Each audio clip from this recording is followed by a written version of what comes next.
Well, there's some new reaction from the White House this morning after the Egyptian military's ouster of President Mohamed Morsi. White House Press Secretary Jay Carney now saying that the Obama administration is not ready to call this move a coup. Here he is in the briefing yesterday. Watch. I would say that we are going to take the time necessary to review what has taken place and to monitor efforts by Egyptian authorities to forge an inclusive and democratic way forward.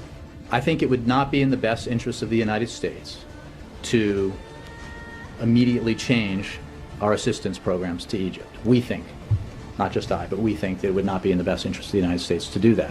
All right.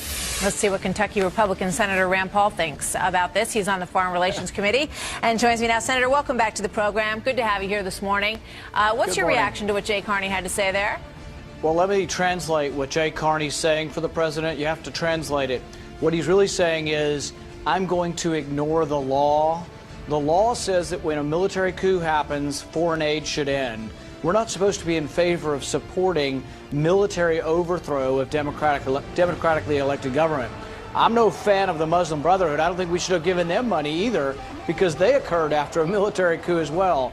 But if the president says this is not a coup, he's flouting the law, and he's outright saying, I will not obey the law because I am above the law. And that's the problem with this president. I mean, it's interesting. There is, as you say, a law in the books that says after a military coup, we have to withhold aid until we can determine that we're really, giving money to a process of democracy. That's the benchmark. But the administration, I would also point out, recently used that law in Mali in a somewhat similar situation in the other way. But let's go back to this, because they're saying that it is a democratic uprising that's happened in the streets, and that is what led to this, and they want to be supportive of that, so they don't want to cut the purse strings too quickly and have that backfire on the democratic effort that's going on.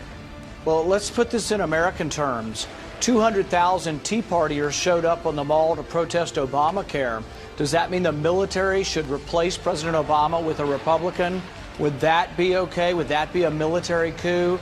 It's ridiculous on the face of this to say this is not a military coup.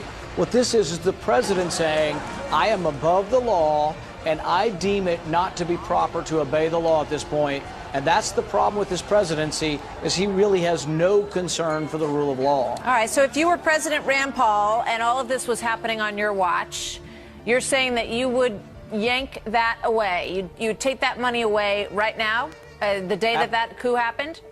Absolutely. I'd obey the law. The law says no foreign aid. Here's the other thing. 70% of Egyptians don't like the law, don't like the money even coming to them. If you're on the receiving end of a truncheon or tear gas paid for with American foreign aid, do you think you're happy that we're sending money to your government that is beating people in the streets? So, no, I don't think it even buys friendship. Why do the Egyptians burn American flags and not like America?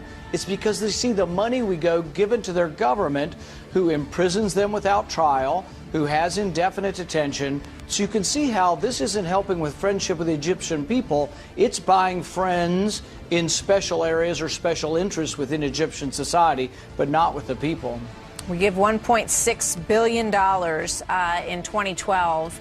The aid numbers have fallen a little bit over the past few years, but it's the second largest amount of aid that we give to any country. Israel, of course, is the first in terms of foreign aid. And, well, when you look at that picture politically, Egypt and Israel are our two closest allies, notwithstanding, the recent activity on the ground in Egypt.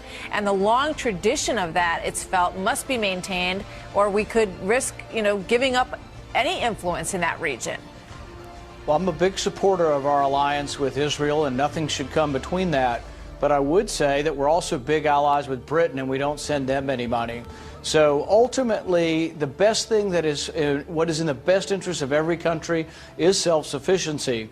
But what I've said is, why don't we start by not sending money to enemies of Israel? And I don't think Egypt is to be counted on as a great friend of Israel. I don't think the Syrian Islamic rebels are great friends of Israel. I wouldn't give them money or arms also.